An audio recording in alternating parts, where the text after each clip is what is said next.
अस्सलाम वालेकुम student, class 11 का हमने चैप्टर नंबर 3 स्टार्ट कर, इसकी हम कर रहे हैं एक्सरसाइज नंबर 3.3।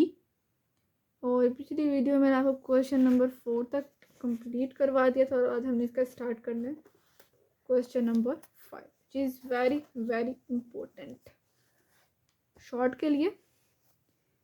क्वेश्चन नंबर 5 है विदाउट एक्सपेंशन। जिस तरह हम एक्सपेंड करते थे ना, प्लस पहले इसको लेके फिर माइनस इसको लेके फिर प्लस, नो, इस तरह हमने बिल्कुल भी नहीं करना। अगर इस तरह आया ना स्टेटमेंट विदाउट एक्सपेंशन, तो हम इसको बिल्कुल भी उस तरह नहीं कर सकते। इसके कुछ ट्रिक्स होते हैं, वो आपने यूज़ कर लेने हैं। बहुत इंपॉर्टेंट है, बहुत ही इंपॉर्टेंट। बहुत दफ़ा ये शॉर्ट में आते हैं और आते भी इसी में से शॉर्ट। ठीक है, तो बिल्कुल आपने इसको स्किप नहीं करना। ये वाला क्वेश्चन लाजमी आपने शॉर्ट के लिए प्रिपेयर करना है। इसका पार्ट नंबर 1 है अल्फ़ा बीटा प्लस गैमा, और ये सारा हमने इसको प्रूफ करना है ज़ीरो के इक्वल। लेफ्ट हैंड साइड लेनी है हमने, ज़ीरो के इक्वल इसको प्रूफ करना है। और ज़ीरो बहुत इजी है, कुछ डिटर्मिनेंट के रूल्स होते हैं, ठीक है, तो उससे ज़ीरो आ जाता है। बस 2-3 स्टेप्स। फर्स्ट स्टेप अगर आपको आगे तो समझ लो, आपको सारे स्टेप भी इसके आ जाएंगे। तो फर्स्ट स्टेप तो आपको समझ आ गई होगी कि यहाँ पे क्या होगा। लेफ्ट हैंड साइड लेनी है, हमने C1 + C2 करना है, ठीक है। इससे हम करते आ रहे हैं, पहले हम करते आ रहे थे। अल्फ़ा प्लस बीटा प्लस करेंगे, C1 + C2 कर दें तो हमारा ये सारा ऐड हो जाए एक ही तरफ के, हम फिर वो कॉमन ले लेंगे। तो देखिए हमने लिख देना C1 + C2। तो यहाँ पर हमने सबको ऐड कर देना, alpha plus beta plus gamma यहाँ भी आ जाएगी, यहाँ पर भी फिर हम ये कॉमन ले लेंगे। Take common alpha plus beta plus gamma from C1, ये हमने यहाँ पर लिख देना।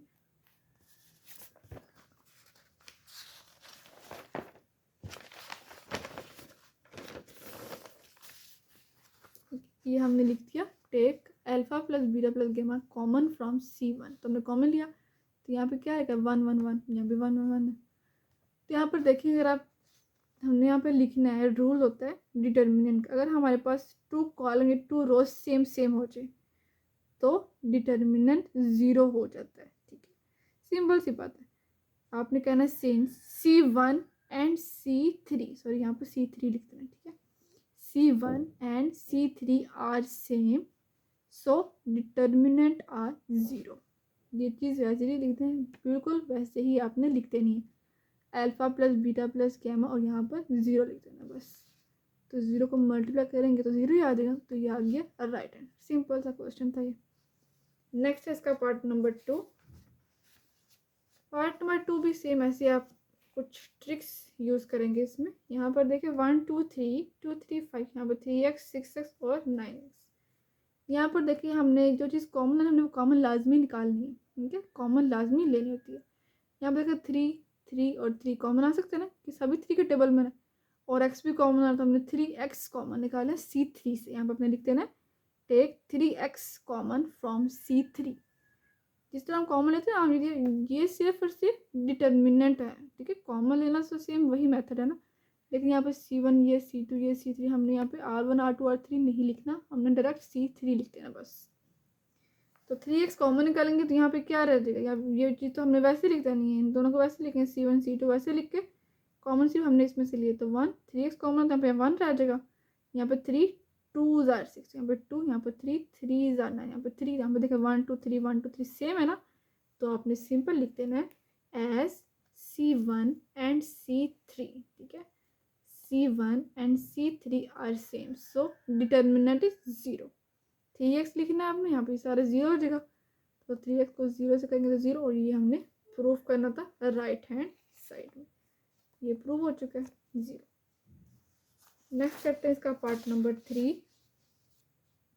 बहुत ईजी और शॉर्ट क्वेश्चन के लिए बहुत इंपॉर्टेंट है। ये देखिए हमने मल्टीप्लाई करना है C3 को ABC से। जब भी ऐसा कोई डिवाइड वाला क्वेश्चन आएगा तो आपने सिंपल आपने क्या करना है, ABC से मल्टीप्लाई कर देना। सिंपल ABC से हमने C3 को सिर्फ मल्टीप्लाई करना, बाकी दोनों वैसे लिख के ABC से इसको मल्टीप्लाई किया, इसको भी किया, इसको भी किया। जो चीज़ कैंसिल हो रही है वो कैंसिल करेंगे, यहाँ पे सिर्फ A² रह जाएगा, यहाँ पर B² रह जाएगा, यहाँ पे C² रह जाएगा। तो देखिए ये दोनों सेम सेम हो गया ना, तो आपने लिख देना C2 and C3 are same, so determinant is 0। 1/ABC, तो यहाँ पे 0, तो यहाँ पे 0 ही आ जाएगा, ठीक है, राइट हैंड साइड के इक्वल हो जाएगा। नेक्स्ट करते हैं इसका पार्ट नंबर 4। पार्ट नंबर 4 है हमारे पास a minus B B minus C C minus A और b minus C minus C और a माइनस सी। हमने इसको 0 के इक्वल प्रूव करना है। तो हम क्या करेंगे, simple c1 plus c2 plus c3 कर दें ताकि सारे जितने भी कैंसिल हो सकते हैं वो कैंसिल हो जाएंगे। ठीक है, c1 plus c2 plus c3 इन तीनों को हमने प्लस कर देना। a minus B plus B minus C plus C minus, इसी के अंदर सबको लिख देना है। यहाँ पे ऐसे करेंगे b minus C plus C minus A plus A minus B, ये लिख देना सेकंड पे। थर्ड पे C minus A plus A minus B plus B minus की, सबको इसमें लिख देना, लेकिन ये वाला भी वैसे ही लिखना है लाजमी। ठीक है, सिर्फ c1 में चेंजिंग होगी, ये सारे कैंसिल हो जाएंगे। ठीक है, यहाँ पे 0 ये भी 0 ये भी 0 सारे 0 बन जाएगा, सिर्फ ये c1 0 बनेगी, बाकी ये वैसे ही लिख देंगे ना। तो आपने कहना है since c1 is 0 so determinant is 0। ये भी एक रूल होता है डिटर्मिनेंट का। तो 0 आ गया, हमने ये प्रूव करना था। नेक्स्ट है पार्ट नंबर 5। पार्ट नंबर 5 है हमारे पास बी सी, यहाँ पे देखें 1 डिवाइड में आ गए। तो ये क्या R2 है ना, R2 को मल्टीप्लाई कर दें ए बी सी से। सिंपल आपने ऐसे करना है, ए बी सी से हमने मल्टीप्लाई, जो कैंसिल हो रहा है वो कैंसिल किया हमने, और डिवाइड भी करना है। जो चीज़ हमने मल्टीप्लाई किया वही हमने डिवाइड भी कर देना। ठीक है, तो यहाँ पर देखें, यहाँ पर भी हमने डिवाइड किया था। ठीक है, ये आपने बिल्कुल भी गलती नहीं करनी, जो चीज़ आपने मल्टीप्लाई किया वही आपने डिवाइड भी बाहर लिखना लाजमी, इसके साथ 0 आता रहेगा। ऐसे इसको कर देना कि हमने बाहर डिवाइड भी करना और अंदर मल्टीप्लाई भी करना। तो जैसे कैंसिल हो रही है वो कैंसिल, वहाँ पर बी सी आ जाएगा, यहाँ पर आ जाएगा ए सी और यहाँ पर आ जाएगा ए बी। तो यहाँ पर बी सी और ए बी ये दोनों R1 और R2 सेम हो जाएंगे, तो फिर हम इसको 0 कर देंगे। जैसे कि दोनों सेम है तो फिर हम 0 कर देते हैं। यहाँ पर देखिए as R1 and R2 are same so determinant is 0। 1 और ए बी सी यहाँ पे 0, तो 0 ही आ जाएगा। नेक्स्ट है पार्ट नंबर 6। पार्ट नंबर 6 है हमारे पास, इसको हमने इसके इक्वल लेकर आना है। यहाँ पर देखिए 1 1 1, तो हम क्या करेंगे, इसके अंदर क्या नहीं है, L नहीं है ना, तो हमने इसको R1 को L से मल्टीप्लाई कर देंगे। इसके अंदर M नहीं है, M से करेंगे। इसके अंदर N नहीं है, तो N से करेंगे। हमने यहाँ पर लिख देना multiplying R1 by L, R2 by M and R3 by N, क्योंकि हमने यहाँ पे 1 लेके हैं तो हमने कॉमन निकालेंगे तो 1 आएगा ना। ये भी LMN बन जाएगा, ये भी LMN बन जाएगा, ये भी LMN बन जाएगा, तो फिर हम इसको कॉमन निकालेंगे और इसकी प्लेस पर 1 आ जाएगा। सिंपल। ठीक है, हमने यहाँ पे मल्टीप्लाई किया, वो हमने जो मल्टीप्लाई किया है उसी से हमने डिवाइड भी लाजमी करना है। ठीक है, ये तो आ गया LMN, यहाँ पे इसको भी करना है, क्योंकि R1 सारा करेंगे ना। यहाँ पे L स्क्वायर बनेगा, यहाँ पे L क्यूब बनेगा, यहाँ पे M स्क्वायर बनेगा, यहाँ पर M क्यूब बन जाएगा, इधर N स्क्वायर इधर N क्यूब। तो यहाँ पे ये चीज़ कॉमन आ गई, LMN, और ये जो हमने डिवाइड किया था वो भी हमने लिख देना। ये चीज़ कैंसिल हो जाएगी, यहाँ पे ये सर आ जाए 1 1 1, और ये चीज़ आ गई, यही हमने प्रूफ करनी थी। देखिए वही आ गया हमारे पास, राइट हैंड साइड के इक्वल आ गया। नेक्स्ट है पार्ट नंबर 7।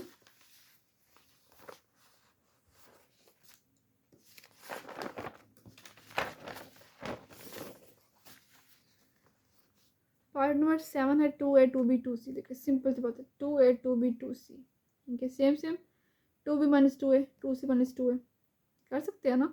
और हमने ऐसे ही करना, जब भी ऐसा कोई सिचुएशन आए 2B 2A 2B 2C, इनके सबके साथ 2 2 है और साथ में ABC आ रहा है। अगर यहाँ पे ABC ना भी आता तो भी हमने ऐसे ही करना था, C2 minus C1 C3 minus C1, हमने यहाँ पर 0 बनाना, क्योंकि सेम आ जाएगा। तो फिर हम क्या करते हैं, 0 बनाते हैं। यहाँ पर आप ये ABC को ना देखें, हम सिर्फ और सिर्फ 2 2 2 को देखें। ठीक है, तो यहाँ पे 1 1 1 होता तब भी हम इसको ऐसे करते हैं, माइनस करते हैं, जिसे हम करते आ रहे हैं। पहले हमने जिस क्वेश्चन में किया था ना, सेम वैसे करना है। C2 माइनस C1 और C3 minus C1, 2B minus 2A करेंगे। ठीक है, इसको हम वैसे लिखेंगे, वर्क सिर्फ C2 और C3 पर होगा, C1 एज इट इज लिख देंगे। 2B माइनस 2A, फिर 2B minus A minus B, इसको माइनस करना ना हमने, फिर B plus C minus A minus, सारा करना, सिर्फ इसको नहीं करना, सबको करना है। C2 कंप्लीट, फिर इसको भी हमने C1 में ही करना है। 2C minus 2A, B plus C minus A minus B, 2C minus A minus C, इस तरह हमने आपने सारा लिख देना है। यहाँ पे देखिए इन दोनों में से 2 कॉमन आ रहा है, इन दोनों में से यहाँ पर 2B और माइनस B आ जाएगा, B माइनस A। यहाँ पर देखिए C और C कैंसिल, तो B माइनस C आ जाएगा, यहाँ पर 2 कॉमन आ जाएगा, और यहाँ पे B cancel, C minus A, यहाँ पर 2c में c करेंगे तो यहाँ पे सिर्फ c रह जाएगा, c माइनस c रह जाएगा। b माइनस a कॉमन आ सकते हैं यहाँ पे, और यहाँ पे c माइनस a कॉमन, तो हम लिखेंगे taking b minus a common from c2 and c minus a common from c3। Common निकालेंगे वो हमने बाहर लिखते हैं ना कॉमन, और अंदर क्या रखें, इसकी इन दोनों की सबकी प्लेस पे 1 1 1, यहाँ पे 2 रह जाएगा, 2 1 2 2 1 1, यहाँ पे 2 1 सेम आ गया ना। as c2 and c3 are same so determinant is 0, जो कि इक्वल है राइट हैंड साइड के। नेक्स्ट है पार्ट नंबर 8। पार्ट नंबर 8 है हमने प्रूव करना लेफ्ट हैंड साइड को राइट हैंड साइड। हमें देखा 6 to 1 और हम 7 में से -1 करेंगे तो 6 आ जाएगा। इस तरह की ये चीज़ हमने प्रूव करनी है।